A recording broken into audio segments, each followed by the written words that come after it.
Welcome to the Kansas City Public Library Stories to Go training videos. Thank you so much for wanting to be a Stories to Go volunteer and taking the time to watch these videos. We appreciate your time and commitment in making the Stories to Go program a fun and meaningful experience for the children in our community. These videos are a precursor to an in-person training that will teach you how to deliver an engaging story time.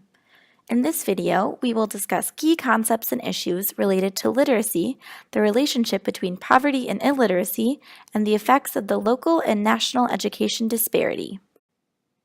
According to the 2017 U.S. Census, the poverty threshold for a family of 4 with 2 children under the age of 18 is a total annual household income of $24,858 or less. In 2017, 39.7 million Americans, which comes out to about 12% of the population, lived in poverty. 12.8 million children under the age of 18 lived in poverty.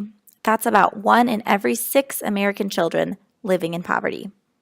Aside from the struggle for basic human needs like proper shelter, food, and medical access, poverty drastically affects educational success and adequate literacy rates.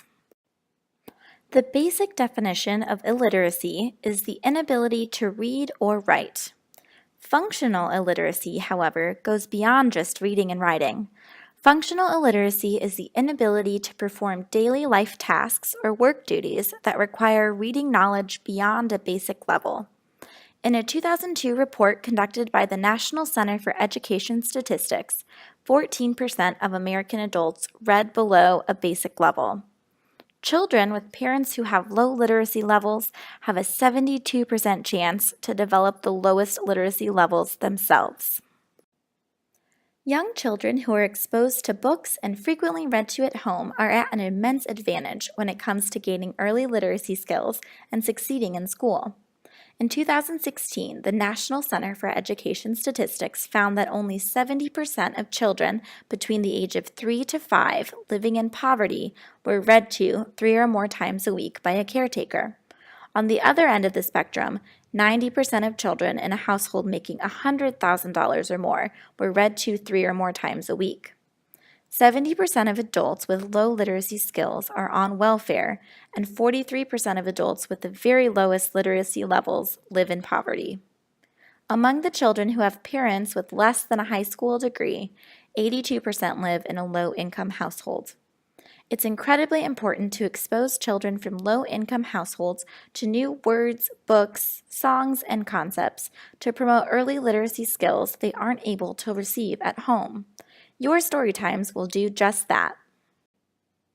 According to the National Center for Education Statistics, in 2016, the racial breakdown of the high school dropout rate for students in the nation was 5.2% of white students, 6.2% of Black students, and 8.6% of Hispanic or Latino students.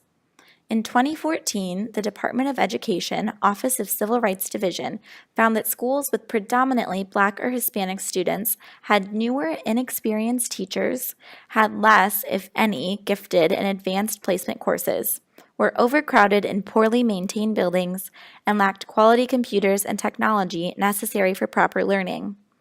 Black students are also 3 times more likely to be suspended or expelled compared to their white peers. This creates the school-to-prison pipeline, a national trend of schools adopting a zero-tolerance policy for behavioral issues, which results in a high number of Black students in the juvenile and criminal justice system. Now we'll focus on poverty and literacy in Kansas City. To start, we'll discuss the demographics of Kansas City residents. As of 2017, the population of Kansas City is 488,943 people. The population is 60% white, 29% Black, 10% Hispanic Latino, 2.6% Asian, 4.4% other, and 3.3% 2 or more races. In 2017, the median annual household income in Kansas City was $47,489, falling behind the national median income of $61,372. 10.9% of white Kansas City residents live below the poverty line. 26.8% of Latino residents live below the poverty line, and 30.6% of Black residents live below the poverty line. To summarize, 18.3% of Kansas City's residents live below the poverty line. That's higher than the national average of 14.7%. In 2016, 27.3% of Kansas City's children under the age of 18 were living in poverty, again surpassing the national average of 21%. 100% of students in the Kansas City Public School District qualify for free lunch. In terms of literacy rates, in 2017, 69% of fourth grade students in Missouri public schools could read at or above a basic level. 75% of white students could read at this level, and only 43% of Black students could read at this level. Turn the Page KC, a literacy-focused organization founded by Mayor Sly James, has helped raise the reading scores of Kansas City's third graders by 22% from 2011 to 2017. 55% of third graders can now read at a proficient level, and that number continues to rise. Thank you so much for watching this video about literacy and beyond. We hope you found it both interesting and helpful for your future experiences as a Stories to Go volunteer. Please explore the links provided to learn more about some of the issues and initiatives we discussed in this presentation.